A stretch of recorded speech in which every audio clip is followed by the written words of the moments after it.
इस तरह का वीडियो बनाना चाहते हो तो बिना स्किप किए पूरा वीडियो को लास्ट तक देखना।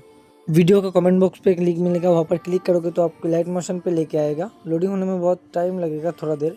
उसके बाद इंपोर्ट पे क्लिक करना है। इंपोर्ट पे क्लिक करने के बाद कुछ देर प्रोसेसिंग होगा।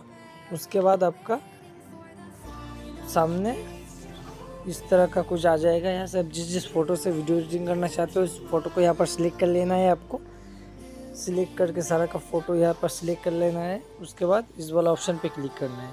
इस वाला ऑप्शन पे क्लिक करके यहाँ से देख लेना है आपका वीडियो अच्छे से तैयार हुआ है कि नहीं। इसके बाद वीडियो का क्वालिटी बढ़ा के एक्सपोर्ट कर लेना, आपका वीडियो तैयार हो जाएगा। मिलते हैं अगली वीडियो पे।